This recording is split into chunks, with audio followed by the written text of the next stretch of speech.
Hello everyone, welcome to Motor Ahead. Today I have with me the best motorcycle that has ever come out of a Royal Enfield factory. Did I just give away my verdict before I even mentioned the name of the motorcycle? Well, yes and no. So let's talk more about the 2021 version of Royal Enfield Interceptor 650.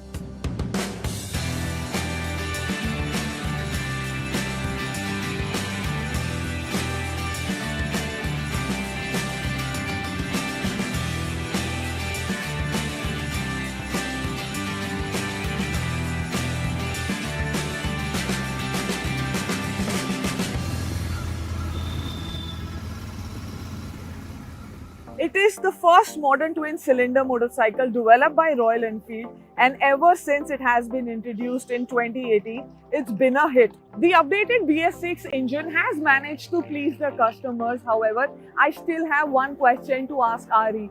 What is it going to take to perfect the safety of Royal Enfield motorcycles?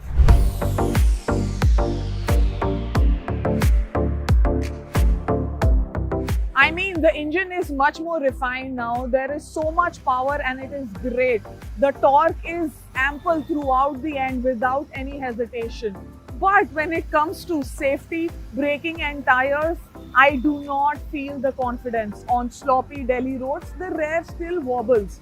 I mean, the C8 tires haven't been able to provide me the ease of carefree riding and braking. I was hoping for much more safety features in the 2021 version, and I'll still keep hoping till I get it.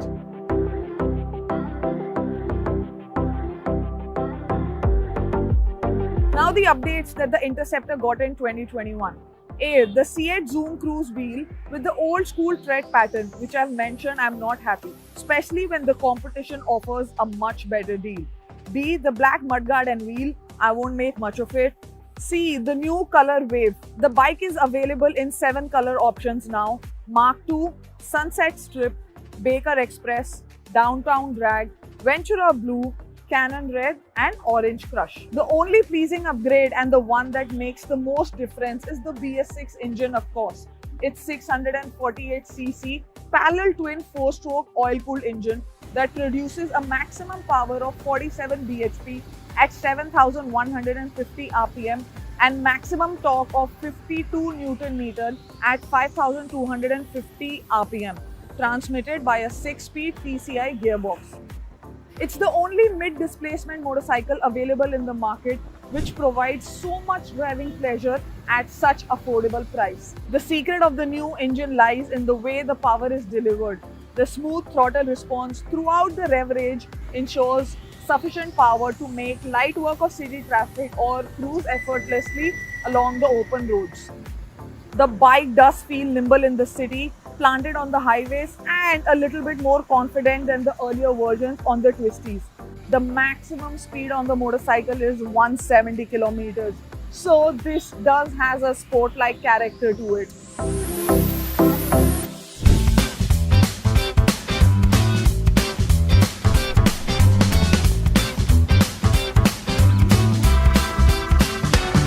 The front fork is 41 mm and twin coil over shocks at the rear. So the suspension is good, not the best, still stiff. But because it is RE, it manages to maneuver through bad roads even though it's nowhere close to an off-roader. Now, although it's got ABS and 320 mm disc in the front and 240 mm disc at the rear, it still isn't enough. The bike is extremely comfortable to sit on. It's very narrow, so it's very convenient to just maneuver through in tight spaces as well. It's got 13.7 fuel capacity and 25 kilometer average, which is pretty decent when it is 650cc, right? And the long seat, even your pillion would be happy to sit on it for long distances. The seat height on this motorcycle is 804 mm. I am 5 feet 7 inches, so I can easily plant both my legs. It's pretty comfortable. The handlebar is decent. The riding position is extremely comfortable. It's got very basic and minimum tech on the motorcycle. You've got your normal odometer. What this bike is still missing is the tripper turn-by-turn navigation. I mean, we could have had it, but Ari did not want it since this is like a sports oriented motorcycle. It's got too much power and ample torque, I've been mentioning, so it's pretty great. I think it's not for extreme touring, although the ground clearance on the motorcycle is 174 mm. If I could trust the tires a little bit more, I could maneuver through the bad roads or even have some fun on the bumpy roads, right? I mean, because Royal Enfield is equipped to do all of those things. It's a hardcore macho motorcycle.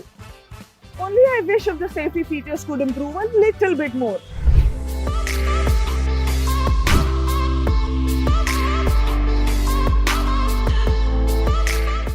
For the lights, it's got halogen bulbs up and back.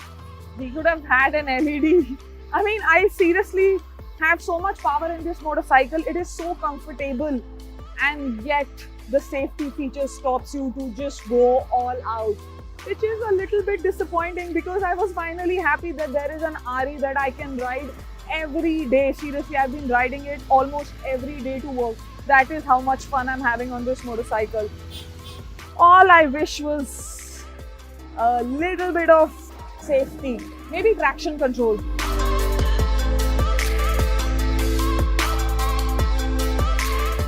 It weighs 202 kg, so it is very easy to manage. I mean, it's a delight.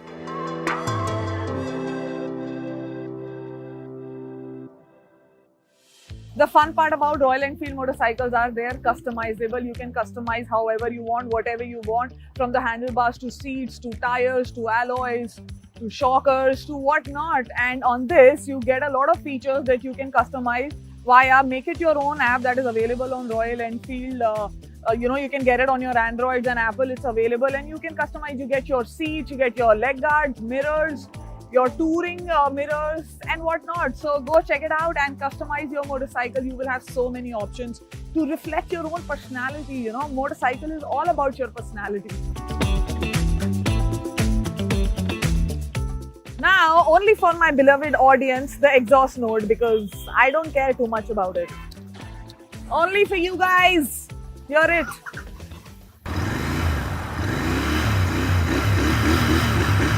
Woo!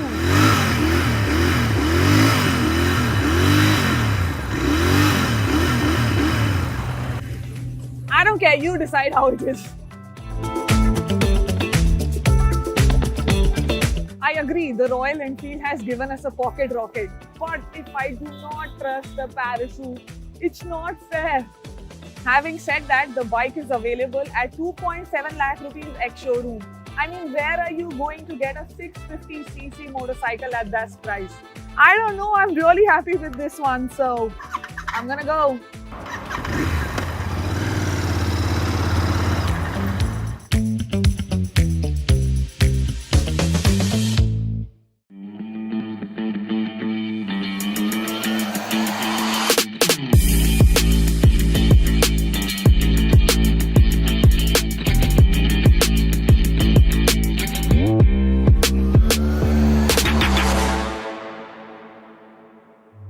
Hi, I'm Vikram Gore and you're watching Motor Ahead.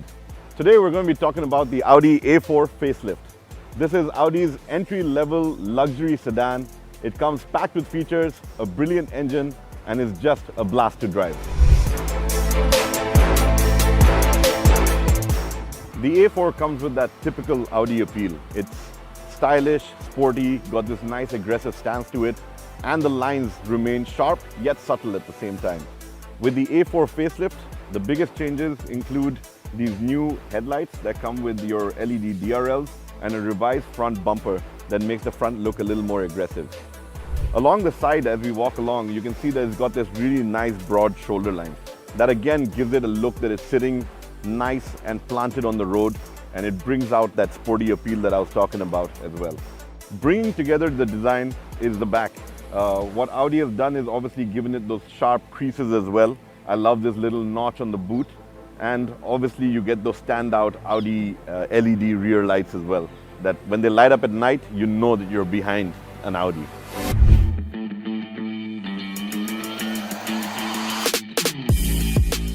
What I really love about Audis is that the way they get that driver-centric orientation just right. I mean, sitting here in the cockpit, you can see that everything's sort of aligned towards the driver to give him the controls just where you want them to be. So ergonomics are spot on. When we speak about space, the front seats are absolutely brilliant. There's ample legroom and headroom. And at the rear, even for tall people, you get more than enough knee room. Although with a slightly slanting roofline, you might find that headroom can be you just wish it was a tad bit more. But really nothing to complain about. It is a very comfortable car for 5. It's a brilliant sedan in that sense. And the space allocation is something that is commendable.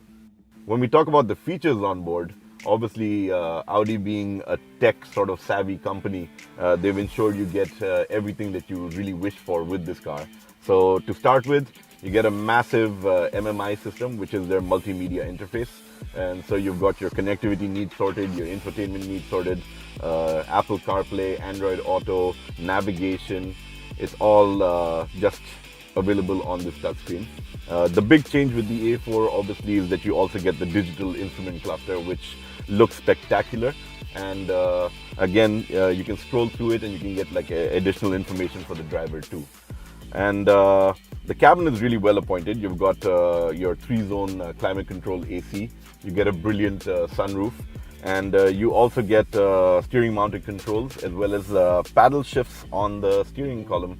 So when you are in sport mode, which we will be talking about in just a bit, you can use this to really enjoy what this car has to offer.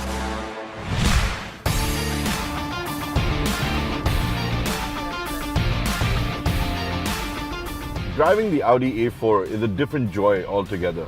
It now comes with a 2-liter TFSI engine, which is a petrol turbocharged engine, and it delivers 190 horses of power, and you get 320 Newton meters of torque.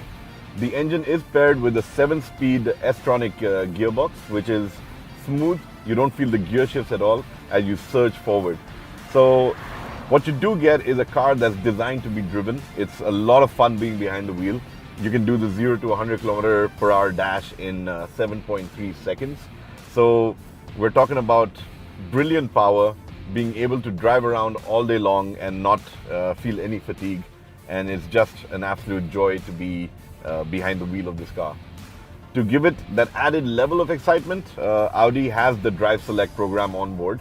So you can choose between different driving styles. So there's efficiency, comfort, and obviously there's dynamic as well. And you can also shift between drive mode, sport mode, and a manual mode on the gear shifter, so that you can get that added level of control and sort of change the way the car sort of performs. And to really bring out that sportiness that Audi is all about, you also get paddle shifters on the steering wheel, so you can shift up and down at will and sort of have a more engaging drive feel.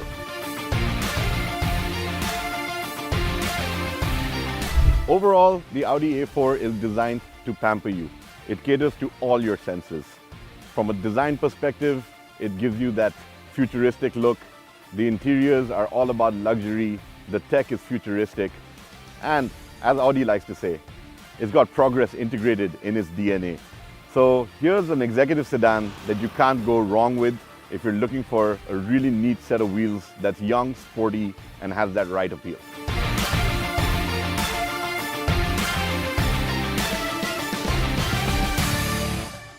Today we're in conversation with the Senior Executive Director of Marketing and Sales, Mr. Shashank Srivastava from Maruti Suzuki. Sir, welcome to the Motorhead Show. Thank you so much. We're following up on the Celerio launch. I think it's been about 20 days since the cars hit the market. Yes. So what has been the response to the product, sir? So far, I think the response has been pretty good. We have close to about 15,000 bookings.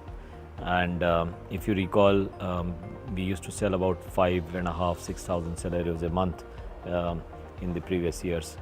So in that sense, it's been remarkable, the number of bookings. Also, we are yet to launch the CNG. We shall be launching the CNG version very shortly. And that also should give us a further boost.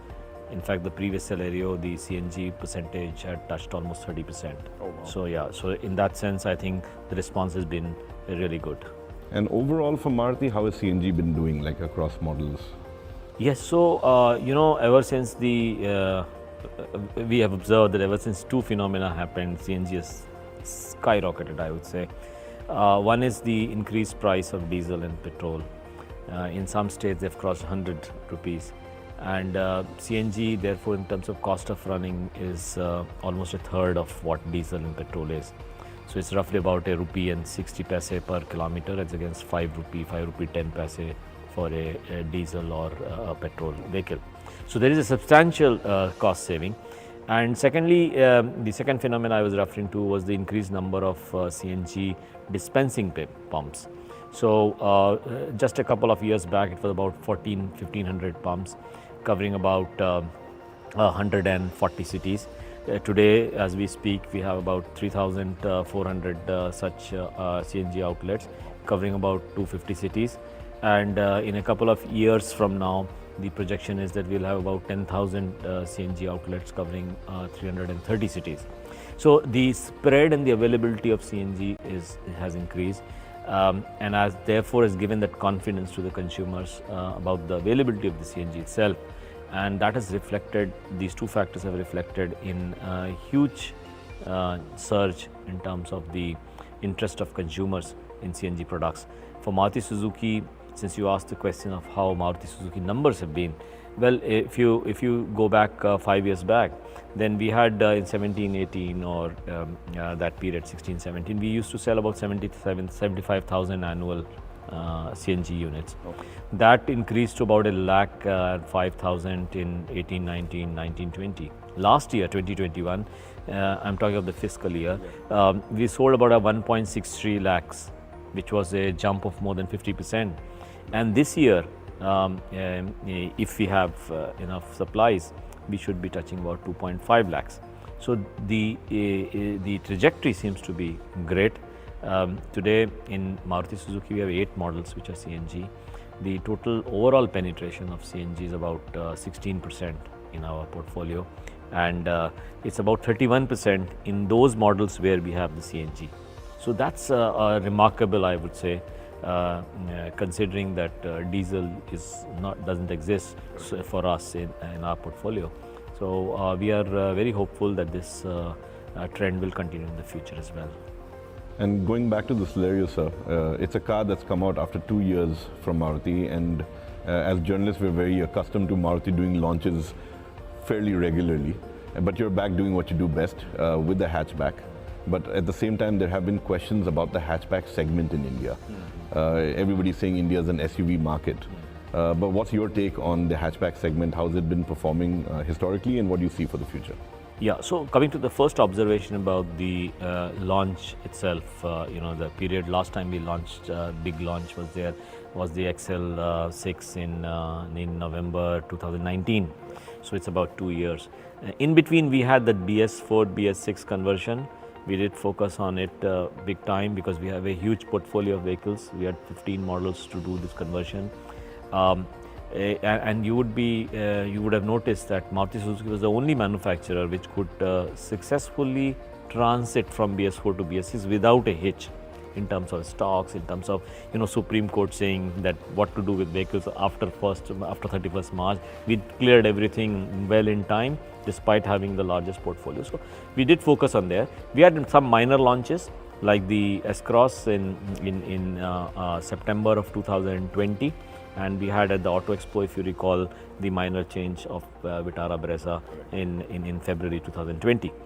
So yes, here we are launching the Celerio, and you're right, Maruti Suzuki has a very aggressive stand as far as product launches are concerned. This is one of our forte, as you said, and that has also helped us bring products which are very close to consumers' requirement, and has helped us being the 50% market share which we are always targeting. Regarding the Celerio itself, on the hatch segment, so a lot of people asked us, see, SUVs are doing very well, there is growth in SUV, why are you looking at hatches? And you're right, there is a good growth in SUVs. SUVs, if you see the CAGR growth in the last 5 years, about 13.5%, which is pretty good, and that's the reason why much more than the market overall growth CAGR, and that is why the SUV segment has increased from roughly about 22-23% 5 years back to today of almost 39%. That's true. But I think one mistake which is being made commonly by analysts, by people in the industry, is that just because SUV is growing and is becoming 39%, that does not mean that the other segments have disappeared or they are reducing. For example, you mentioned hatches. Hatches are about 45% of the total market. Okay. So, and remarkably, they have remained the same last 5 years. So, while the SUVs climbed up from about 23% to 39%, 45-46% has been the hatches. People where the hatches sit. So one clear observation from the actual data suggests that hatches is still the largest, number one. So it's 45-46%, 39%. Actually, last year data was about 32% for SUV. This year percentages are a little misleading, probably because of the semiconductor crisis. Different manufacturers have been affected differently. So maybe if you look at the whole year, which is a good period to take, 32% was SUV last year and 46% was hatches. That's one fact. So it is still the largest. And secondly, people say, oh, that must be because of the premium hatches, the Baleno, Swift, the i20s, and those models. But remarkably, there also the division between entry hatches and the premium hatches have been roughly 50-50. In other words, of the 45-46%, if you see 22-23% is entry hatch and 22-23% or 23-24% is the premium hatch. Okay. So combined, so as individual segments, they have been relatively constant last 5 years, and therefore as a total also they have been remarkably constant, still much larger than the SUV. The SUV growth has actually come at the expense of sedans. 5 years back, sedan was about 23% of the market. Today they have reduced to around 9%. So there has been a steep fall, I would say about a 14% drop, which seems to have been picked up by SUV. So it does make sense to have a good portfolio of hatches for us. We have almost in that market about 66% of the hatch market share is with Maruti Suzuki, and we need to strengthen it. Remember, Celerio has about 20% of the market share in the segment of hatches where it operates. WagonR has almost 50%. So Celerio in that sense is quite important for giving that extra numbers for us, and that is why we had the launch. And Celerio being the most fuel efficient car with the absolutely new avatar, I think it should do well across the cities in the country. And speaking about the demand, where we're seeing the demand for hatches coming from, do you feel that there's been a shift in the consumer? Like, is it more from a urban to a slightly more rural setting, or Cat B, Cat C towns, if you may? Yeah, so if you see the demand pattern for the entry hatches, there seems to be some shift at the lower end, like Alto and Espresso. But if you see Swift, WagonR, if you see Baleno, there the major chunk is actually from the urban areas. So it's a mix. Okay. But you are right, for the Alto and Espresso, the shift seems to be towards the non-urban areas. Espresso sells a lot of vehicles in urban areas as well. So yes, there seems to be some shift at the lower end, but towards the end, even for hatches, towards the upper end. Celerio, for example, you will be surprised, Celerio's maximum sales are from Pune. Oh wow. Yeah. And there is no model no brand in the country, in auto industry, where Pune is the largest selling, where that model is the largest selling in Pune. Okay. So, but Celerio is Pune. So we actually went a little deeper. We researched who these consumers are, and we found that Celerio does very well in the cities. So it's like a city car. So the top selling are Pune, Hyderabad, Bangalore. Hyderabad also is not traditionally the largest selling in this thing. Yeah, for a lot of brands, even for us, a lot of brands. You normally would see Mumbai or Delhi or Bangalore types. Correct. But here, so we found that this model has done very well for where there is the tech category population. So if you look at Pune, for example, or Bangalore, or Hyderabad for that matter, A lot of IT parks. lot of IT parks and all. So we saw there is a huge correlation there. Okay. And you would see we have positioned the Celerio as the city car. It's meant for the city. It's the urban car for the 24/7 consumer who is stylish, who is spirited, and that's what the positioning is. Wonderful. So hatchbacks clearly have their own demand. I think that's a segment that's here to stay. So I think it's very apparent with the numbers that we're seeing as well. And Maruti, I hope in the future we're going to see a lot more exciting products coming out. Yes, they would. I can assure you. But for our viewers, sir, I do have one last question for you. It's not got anything to do with hatchbacks. I'm just going to say one word. I just want you to see what you have to say about it. Jimny. It's a great car. Well, no commitments over there, no comments. But thank you, sir, for your time. Thank you and very thank much. you for your insight. Thank you very much.